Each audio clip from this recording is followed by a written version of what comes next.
საინფორმაციო პროგრამა მთავარი პირდაპირ ეთერში აგრძელებს მუშაობას. ჩვენი დღევანდელი გადაცემის სტუმრები არიან ძლიერი საქართველოს წარმომადგენლები, სწორედ ამ სტუმრებთან ერთად ვაგრძელებთ დღეს გამოშვებას და მოსამართლეების кейსზე, რეპრესიების ღამეზე და 9 ახალ დაკავებულზე ვისაუბრებთ. გააქტიურა თუ არა ოცნებამ რეპრესიების ახალი ტალღა. წარმოგიდგენთ ჩვენ სტუმრებს ძლიერი საქართველოს წარმომადგენლებს ალექსანდრე მიქაუტაძესა და ვანო კაპანაძეს. მოგესალმებით, ბატონებო, ძალიან დიდი მადლობა, რომ მოგზავნით ჩვენთან სტუდიაში. ჩვენც ასევე მოგესალმებით. პირველი შეკითხვა, რა თქმა უნდა, მექნება იმის თაობაზე, რაც შეეხება მოსამართლეების кейსს. საუბარს დავიწყებთ ამ თემით. ქართველმა ხალხმა, ვინც იქ იყო და აპროტესტებდა ამ აქციას, საკმაოდ მკვეთრად გამოხატა მისი უარყოფითი რეაქცია მოსამართლეების кейსზე. და საბოლოო ჯამში დაკავებული იქნა 9 ადამიანი მხოლოდ იმიტომ, რომ მათ მოსამართლეებს დაუძახეს სიტყვა მონა. როგორ ფიქრობთ, გააქტიურა თუ არა ქართულმა ოცნებამ საკუთარი ხალხის წინაშე რეპრესიების ახალი ტალღა? ბატონო ვანო, დავიწყოთ თქვენი და ბატონი ალეკო მოგენებით გვეტყვის თავის აზრს. სიამოვნებით, უპირველე სკოლისა, დამდეგ ახალ წელს მიულოცავ ძველი წელით ჩვენს მაყურებლებს. ამასთან ერთად მინდა ხაზი გაუსვა, რომ რეალურად ეს ხალხი არიან რეჟიმის ტყვეები, ძევლები. ადრე ჩვენი სანამსო დიდმა სოლომონმა არ აღკვეთა ტყვეთა სყიდვა, ესენიც იგივე მეთოდს იყენებენ, ხალხს იტაცებენ და შემდეგ ევაჭრებიან, ასე ვთქვათ, ევროპას და ამერიკას. მე ასეთი შთაბეჭდილება მაქვს აბსოლუტურად. მაქსიმალურად მძიმე ბრალდებებს უყენებენ ამ ადამიანებს და ვერ წარმოუდგენიათ ერთი რამ, რომ კრიზისი ქვეყანაში უკვე არის და ამ კრიზისს აქვს სხვადასხვა გამოხატულება. ის, რომ სანქცირება ხდება პიროვნებების ევროპიდან და ამერიკიდან, აქაური პიროვნებების, ეს ერთია, მაგრამ ქართველი ხალხი რო უკეთებს სანქცირებას, მორალურ სანქცირებას და მათ ისე მოუწევს, რომ არსად არ მიესვლებათ მომავალში ასე თუ გააგრძელებენ, ამას ჯერ ვერ ხვდებიან, მაგრამ ეს უკვე მოსალოდნელია. რა თქმა უნდა, იქნება რეპრესიებიც. იქნება ასე ვთქვათ, ადამიანთა დაკავებები და ეს უბრალოდ ალბათ იმისთვის, რომ უფრო შეაშინონ, მაგრამ იმასაც ვერ ხვდებიან, რომ უკვე აქ შიში აღარ არის რა. იმდარი მომენტია, რომ შიში აღარ არსებობს. ბატონო ალექსანდრე, გამოხატა თუ არა ქართულმა ოცნებამ კიდევ ერთხელ თავისი დამოკიდებულება აი ამ ჟესტით კიდევ 9 ადამიანი რომ დააკავა თავისი საზოგადოების, ქართველი ხალხის იმ ნაწილის მიმართ, ვინც აპროტესტებს დღეს. ოცნება ჟესტებით, ქმედებებით, ყოველდღიურობით ცდება ყოველგვარ ზღვარს კანონიერების და სამართლიანობის, თქვენ მოსამართლეების მოლხენით დაიწყეთ ერთ-ერთი საკითხი ისე, რომ სასამართლო საკითხი არის ძალიან მტკივნეული საკითხი. იმ კონსტრუქციაში, რასაც დემოკრატია წარმოადგენს, საკვანძო სვეტი გახლავთ და ქართული ოცნება დღიდან მოსვლისა ძალიან მონდომებით იცავს იმ ადამიანებს სასამართლო სისტემაში, რომლებსაც მეორე წუთში სხვისი ენით ადანაშაულებს წინა წლებში ჩადენილი ქმედებების გამო. ეს არის თანამშრომლობა ორმანგიერთან, ქართული ოცნების და სასამართლოს სახით. რაფორმებს და აძლევენ ისინი სამ ურთიერთობებს, ეს კიდე ცალკე საუბრის თემა არის და ნამდვილად არ არის კარგი და რასაც ჩვენ უყურებთ რა. შეიძლება ითქვას, რომ სამარცხვინო არის. ამ ადამიანებს ის დაკავებასაც თქვენ შეეხეთ. გამანა მახსენა უკვე რომ რა ვიცი ამას გააგრძელებენ, მე შეულებრივი ამბავია. აქ კარგის მოლოდინი ქართული ოცნებისგან ბუნებრივი არ გვექნება. მაგრამ ხაზგასმით უნდა აღინიშნოს, რომ ისინი აკეთებენ ამას ყოველგვარი სამართლებრივი ჩარჩოებიდან გასვლის შედეგად. ჩვენ ვიცით, რომ ისინი სრულ იგნორირებას უკეთებენ ქვეყნის კონსტიტუციას და იქიდან გამომდინარე კიდე არაერთ ნორმას სასამართლოში სრული უსამართლობა გამოძიებაში, პროკურატურაში სრული გამოუძიებლობა და ქაოსი არის და რა ვიცი, ახლა იქ რასაც აკეთებენ და ეს სისტემა მთლიანად მუშაობს თავისუფლების და შეიძლება ზოგიერთს ამის დაჯერება არ უნდა, მაგრამ ქართული სახელმწიფოს წინააღმდეგ. აი, ბატონო ალექსანდრე. სასამართლოა, რა ვიცი, ეს ჩვენ ქვეყანას ჩამოაქცევს. ჩვენ და სამწუხაროდ უყურებთ ხელისუფლებას, რომელიც მხოლოდ საკუთარ თავზე ზრუნავს რა. ადამიანები ამის პროტესტს აღნიშნულის გაპროტესტებას გააგრძელებენ და გააგრძელებენ ეს პროცესი მიმდინარეობს უწყვეტად.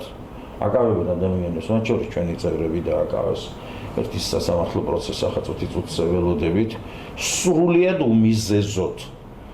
ნუ აქ პროპაგანდა მათი მუშაობს და ვიცით მათი ესე ვთქვათ რაღაცები გააკეთეს და საკუთარ ასე ვთქვათ ამორჩეულს და მაყურებელს აწოდებენ, მაგრამ იქით ვიცით უამრავი ფაქტი არაადამიანური მოპყრობის. ყველაფერს რო თავი დავანებოთ. არაადამიანური მოპყრობის, წამების და კიდე არაერთი, რა ვიცი, დანაშაულებრივი ქმედების, რომლებსაც ესენი ნიღბებით თუ უნიღბოთ ჩადიან. ამ დროს რას აკეთებს ბატონო ალექსანდრე ოპოზიცია? აი მაგალითად ქართული უკაცრავად ძლიერი საქართველოს წარმომადგენლები და ლიდერები იმყოფებიან ამერიკის შეერთებულ შტატებში. რასთან დაკავშირებით არის ვიზიტი? მოდით ჩვენს ტელემაყურებელს კიდევ ერთხელ შევახსენოთ რა მხარდაჭერა ქონდა მაგალითად ქართულ ოცნებას, რომელიც აქ რაც გააკეთეს, რაც ჩაიდინეს უпростоრად იმის ფონზე, რა ხდებოდა 14% ახლოებით რა. ქართული ოცნების მხარდაჭერა და დიასპორასთან ურთიერთობები, რომელსაც სხვათა შორის არჩევნებში მონაწილეობა არ მიაღებინეს. აი პრინციპულად, შეგნებულად ყველაფერი გააკეთეს იმისათვის, რომ დიასპორას და მე მგონი ყველას ციფრებით ახსნა არ არის საჭირო. მე მგონი ჩვენმა თანამემამულეებმა ძალიან კარგად იციან რა რაოდენობით ადამიანია ჩვენი ქვეყნიდან წასული. მათ შორის აგერ ბოლო 2 წლის სტატისტიკაა 200,000 კაცია წასული ქვეყნიდან. და მათ შორის ახალგაზრდები. ახლა დიასპორასთან რატო არიან ისინი?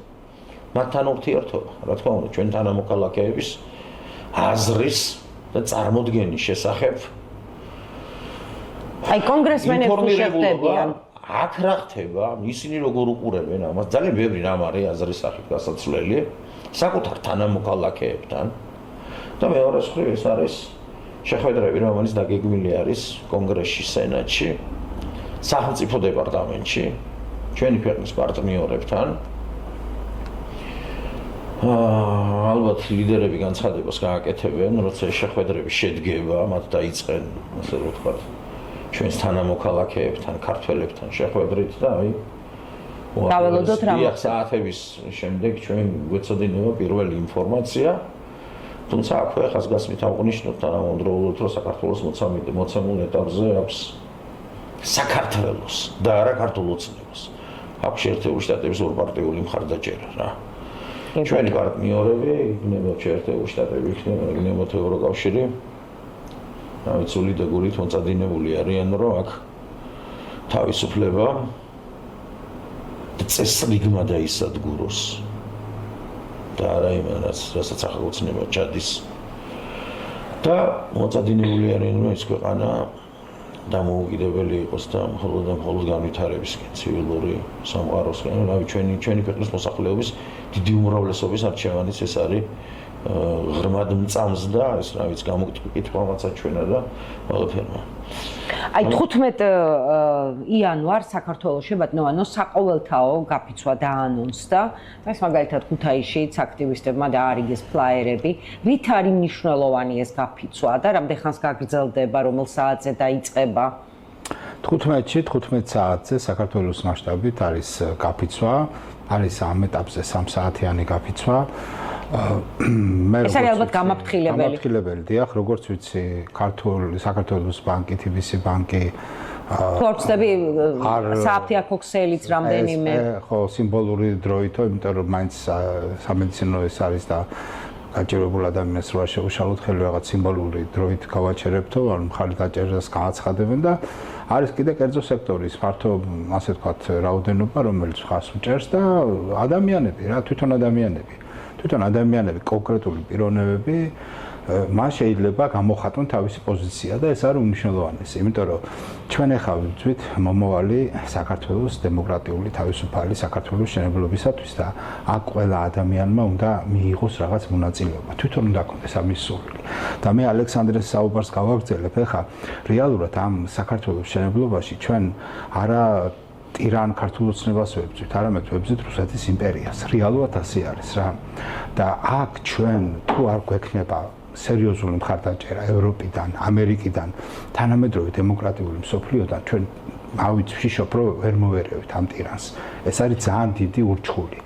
მაგრამ ეპოქალურად ისეთ დროს გვიწევს ეს ბრძოლა, რომ თვითონ ეს ურჩხულიც ჩართეული არის უკრაინასთან ომში. და ყველა ომში, სადაც იყო ჩართული რუსეთის იმპერია, იყო ყოველთვის საშუალება, რომ ამ იმპერიას დაეთმო რაღაც ტერიტორიები. მათთვის ტერიტორიების დათმობა არის რაღაც დიდი, ესე ვთქვათ, აი, რამდენად გაქვთ იმედი თქვენ ახსენეთ დასავლეთის ამერიკის დახმარება უკაცრავად? რამდენად გააძლიერებენ ისინი კიდევ სანქციებს ქართული ოცნების ლიდერების მისამართით? და რა გავლენას იქონიებს ეს ყველაფერი უკვე დაწყებულ პროცესზე? საგარეო ურთიერთობაზე მუშაობა, აქტიურად მუშაობს არა მარტო ჩვენი პარტია, არამედ ყველა სხვა ოპოზიციური პარტიები და ეს ძალიან კარგი არის, კარგი ფორმა არის პოლიტიკაში. უბრალოდ ევროპელი და ამერიკელი ჩვენი პარტნიორები ყოველთვის გამოირჩევიან რაღაც სიფრთხილით დროში. ეს ასე იყო ადრეც ყოველთვის, მაგრამ ეხლა ეს დრო უკვე ასე ვთქვათ, ძალიან მოახლოებული არის. იგივე პრეზიდენტ ტრამპის ინაუგურაცია 25-ში უცები აგერმა მოსულია 25-იც. ის იმედები, რაც ჩვენ ქართულ ოცნებას ჰქონდა ტრამპზე, უკვე მიხვდნენ, რომ არ ამართლებს და შექმნეს რაღაც ახალი ბუა და ისიც ინგლისურად, ხალხმა რომ ვერ გაიგოს, მაგრამ უკვე ქართული საზოგადოება ხვდება, რომ ეს მათი შექმნილი ბუა არის, ასაც deep state ქვია და რაღაც კიდე რაღაცებს მოიფიქრებენ მომავალში. მაგრამ თავარი აქ არის ის, რომ ჩვენ თვითონ ქართულმა ხალხმა არ დაკარგოს იმედი იმისა, რომ გვაქვს რეალური შანსი ახალი საქართველოს შენების. ეს არის რეალური შანსი, ეპოქალური შანსია. ბატონო ალექსანდრე, არ ვიცი ახლა შეიძლება გაგეღიმოთ, მაგრამ აუცილებლად მინდა გითხრათ აზრი ზარქუას არაბული არდადეგების თაობაზე. როგორ შეაფასებთ მომხდარ ფაქტს? ძალიან შევეხეთ რაღაც კონტექსტში ადამიანების ქცევას პოლიტიკურ ასპარეზზე და რა ვიცი მათ ყოფას და მათ თუნდაც ბევრ ამას გებულობს საზოგადოება და გებულობთ ჩვენც თუ უყურებთ შორის აი ზარქუაზე რა გითხრათ ახლა ჩემთვის გულწრფელად რო გითხრათ ეს რაღაცა მწვავე ფორმა არის გამოვლინება კოცობის რა ვიცი ახლა ზარქუას უსმენ ადამიანს არა მარტო მას ისეთ პატრიოტულ ადამიანებს მათ შორის ჩვენს ქალაქში და საარშევო სახელმწიფო გვარებში იმიტომ რომ კოლექტიური ზარქუა თუ ივანიშვილი არის ეს უბედურება რაც ჭირს ჩვენ ქვეყანას და რა ვიცი უყურებთ ასეთ რამეებს და რა ვიცი ნამდვილად არ არის მისასალმებელი რა მაგრამ ზარქუებმა და სხვებმაც უნდა იცოდნენ რომ საზოგადოების საკმაო ნაწილი ნახევარზე მეტი მინიმუმ მათ მიმართ განთქმედებების მიმართ ვერ გამოიჩენ შემგუებლობას რა ზეგან პროტესტის ფორმებზე იყო ერთი რამ მინდა ხაზგასმით რომ ეს პროტესტი მიმდინარეობს არაძალადობრივი შვიდობიანი ფორმით არ ვიცი ახლა ამათ სმენიათ თუ არა განდისეურალ არაძალადობრივ ფორმებზე ესე რომ ვთქვათ რა ხშირად ფიქრობენ რომ ამ პროცესის დისკრედიტაციას ახდენენ ადამიანებს აკავებენ გამოგონილი ბრალდებებით ზოგ შემთხვევაში არის დიახ მოხატული ემოცია იმ სამართლობაზე რაც ჩვენს ქვეყანაში ხდება 480-ზე მეტი დაკავებული და 53 სისხლის სამართლის ორი რადგან ასეა და მოდი აი მაგალითად მაისის შემდეგ დაკავებული არის ორი ახალგაზრდა კაცი მათ სასამართლო პროცესი დღესაც იყო მათ ედავებიან რკინის ბარიერის ჯებირის დაზიანებას მათივე ექსპერტიზით ეს გახლავთ 50 ლარიანი ნივთი, რომლის რამე შესაგან 150 ლარი, ეს არის სულ 400 შეკეთება 50 ლარი, 4 აი მათივე ექსპერტიზა გვეუბნება ამას, რომ აქ აქვს სახელმწიფოს 400 ლარიანი ზარალი. და მაისის შემდეგ ორი კაცი ყავთ ციხეში გამოკეტილი. კი ბატონო, კიდე გადაიდო სასამართლო 20 ამბის შეგინებულად გადადენ ყველანაირი ვადებით ისინი იქით რომ რაღაც დეკემბერში ემანდ პრეზიდენტმა ზურაბიშვილმა არ შეიწყალოსო და რა ვიცი ასე მინდა ეხლა ცდილობენ რომ აი რა ვიცი ხო უყურებთ ასეთი არის მათი ლოგიკა ჩვენ ქვეყანა არა გვაქვს სამართალი რამდენი ხანიც გაგვიხარდება იმდენი ხანი იქნებით ციხეში ხო და მოდი საპროცესო გარიგება გავაკეთოთ ასეთი არის დღევანდელი შემოთავაზება პროკურატურის რა ანუ აღიარეთ ბრალი და გარეთ გაგიშვებთ გესმით ამას თავაზობს ქართული პროკურატურა ამ ადამიანებს დღეს რა და ეს არის სტანდარტი ну ახლა როგორი არის მტკიცებულებების სტანდარტი სხვა დაკავებულებთან დაკავშირებით ეს კიდე რა ვიცი ცალკე საუბრის თემაა გნებავთ ჭიჭინაძეს და გნებავთ არაერთი ადამიანის შემთხვევაში და იქით კიდე ერთხელ ხაზგასმით როგორი სისასტიკით მოიქცენ თავად და რამდენი დანაშაული ჩაიდინეს მთელი ამ აი თითქმის ყოველ დღე რა რასაც უყურებთ რა უკვე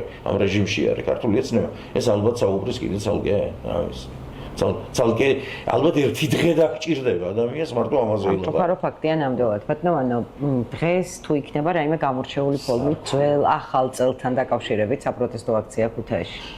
თუ ხართ ინფორმირებული? საპროტესტო ჩვენ იქიდან მოვდივართ, იქ ვიყავით საპროტესტო აქციაზე ვიყავით, იქიდან გამოვედით მე და ალექსანდრე. საერთოდ ყოველ დღე მიმდინარეობს ეს აქცია, ყოველ დღე იქავართ, მოუწოდებთ, ვისაც სურვილი აქვს მოვიდეს. უფრო აქტიურობენ ახალგაზრდები სხვა პერფორმანსებს აკეთებენ სხვათა შორის და აქ მათი ისეთი ინიციატივა ჩვენ ყოველდღიურად აი გვერდში ვდგავართ, ასაც ქვია მთელი გული და სულით.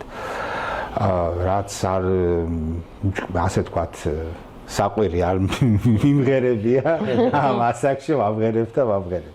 პროტესტის ნიშნად და მოუწოდებს ხებსაც რომ თავისი ასე თქვათ ემოციები გამოხატონ. სხვათა შორის ეხა ფორმა შეიცვალა, გზას აღარ კეტავთ და მოქალაქეები იქეთ-აქეთ ვდგები. ზის ორივე მხარეს, რა თქმა უნდა, იქ ტრანსპარანტებიც გვიკავია და ძალიან ბევრი მოქალაქეები მხარდაჭერის ნიშნად მანქანით რომ გაივლიან, გვისიგნალებენ, რაღაც ხელს გვიწევენ, რაღაც აი არის 1-2 ისეთი რომ უკვე ხათაც მოგმართავენ, მაგრამ უმრავლესობა, აბსოლუტური უმრავლესობა გძნობთ რომ მხარს გვიჭერს და ეს ჩვენ გვამხნევებს ყველას და ძალიან კარგი არის. ეხა მართლა ქუთაისია ეს და ასეთი ფართო გამოსვლები ქვია ქუთაისში მე არ მახსოვს და არ ყოფილა არასდროს და ეს ძალიან დიდი პროცესია რაც ხდება.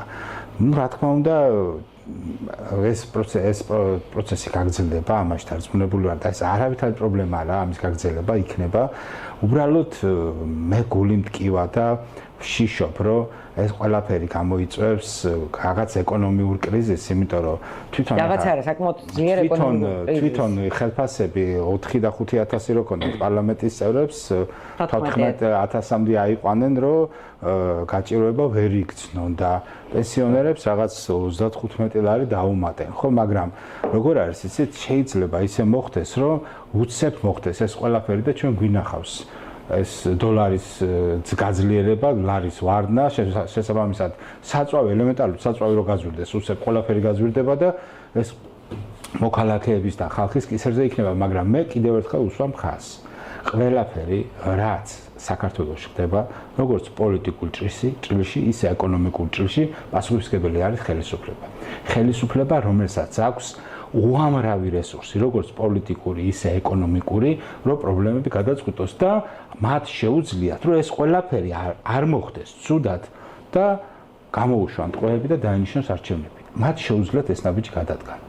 კი ბატონო. ბატონო ალექსანდრე, სულ ცოტაც და ძველით ახალი წელი დადგება საქართველოში.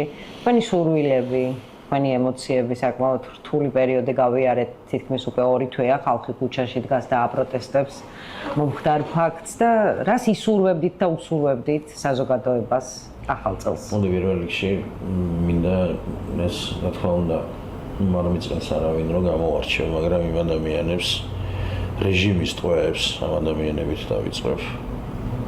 მინდა ხნეობა უსურვო რა. აბსოლუტურად ყველას მიულოცო დამდეგი წელი ვიცი რომ წერანვანო აღნიშნა კიდეც დიდი ნაწილი პოზიტიურადაა განწყობილი პროცესის მიმართ. იმ პროცესის მიმართ ჩვენს თანაქალაქელებს რა ვიცი, მსვლელად ვინდა შევახსენო, მაგალითად ბოლო არჩევნებზე ქართულ ოცნებას არ აქვს ჩვენი ქალაქის ამურჩევლის ნახევარი მხარდაჭერაც კი. მოგესალმებით თვითმმართველობის კანონში ბარემ ესეც თქვა გაცვლილებები განახორციელეს, აგერ ახალმა პარლამენტმა, ეგრეთ წოდებულმა დე-ფაქტო პარლამენტმა და აქ რაღაცეები შეცვალეს. ეს არის ხალხი, ამ საუბარს ეს მინდა უცილებლად მოვაყალო, რომელიც საკუთარ სიკეთ ვერ იხედება. ისინი ფიქრობენ მხოლოდ საკუთარ თავს პირად კეთილ დღეობაზე. მათ საუბრებს როცა ვისმენთ, ახლა რა ვიცი, ალბათ დამეთანხმებით, რომ სამშობლოც კი მარტო მისი გონიათ. ესმით, რაღაც პრივატიზებული აქვს ძალიან ბევრი რა. რწმენით, იმითი და რა ვიცი, იქით კეთილ დღეობით და აბსოლუტურად ყველაფრით რა. ასეთ საკმაოდ უცნაურ პოლიტიკურ ინფექციასთან გვაქვს საქმე რა. ამიტომ რა ვიცი, ამ ხალხს რა უნდა უთხრათ რა, საკუთარ რა ვიცი, ყველა ადამიანს უნდა უსურვო, რომ შეიძლება ესენი დროზე გაუშვათ რა. დროზე გაუშვათ და გარდაუვალია, რომ ეს ასე იქნება რა. სხვაგვარად არ შეიძლება და წარმოუდგენელი არის რა. ყველას კიდე ერთხელ დაპატიმრებულს თუ რა ვიცი, ნებისმიერ ადამიანს, რა თქმა უნდა, მინდა მიულოცო წელი, ყველას უსურვო ხვავი, როგორ ჩვენთან ის ხვავი ბარაკა. ანუ ამ ნაწილსაც შეეხვა აგერდა რა ვიცი. როგორ აქ შეიძლება უცბელად საქმე პირიქით იყოს და ძალიან მალე სხვათა შორის რა. ძალიან მალე ისე შეიძლება განვითარდეს მოვლენები რა. და ერთმან უკნას რომ ეს ასე იყოს რა. იმედია მშვიდობიანად, კიდე ერთხელ მშვიდობიანად მოვახერხებთ იმას, რომ ახალი არჩევნები ჩაინიშნოს და აბსოლუტურად სხვა სტანდარტებით ჩატარდეს და რასაც ისურვებს ქართული მოსახლეობა, ვისაც აირჩევს, ის იყოს წარმოუდგენელი მართვაში, სადაც წარმოუდგენელი იქნებიან ადამიანები პასუხისმგებლობით. პირადი კეთილდღეობით კი არა, პასუხისმგებლობით საკუთარი ქვეყნის და საკუთარი თანამოქალაქეების წინაშე რა. აი ამას უსურვებ, რითაც დავამთავრე, რომ იმედი ეს საშველი დაგვადგება, ჩემო ბატონო, და მალე დაგვდგომოდეს. ძალიან დიდი მადლობა. როცა ასეთი ხელისუფლება გვეყოლება და ასეთი იქნება საზოგადოებაც. გილოცავთ დამდეგ ძველი ახალ წელს თქვენ და ტელემაყურებლებს. უსურვებთ მათ თქვენ და საკუთარ თავებს გამარჯვებას და მომავალი წლიდან მაინც ეკონომიკურ აღმავლობას, რეალურ ეკონომიკურ აღმავლობას. რავალ კალანდობას და ეს წარით. მადლობა რომ გვიყურეთ. ნახვამდის ერთმანეთს შევხვდებით ხვალ 20 საათსა და 30 წუთზე მეგატივის არხზე.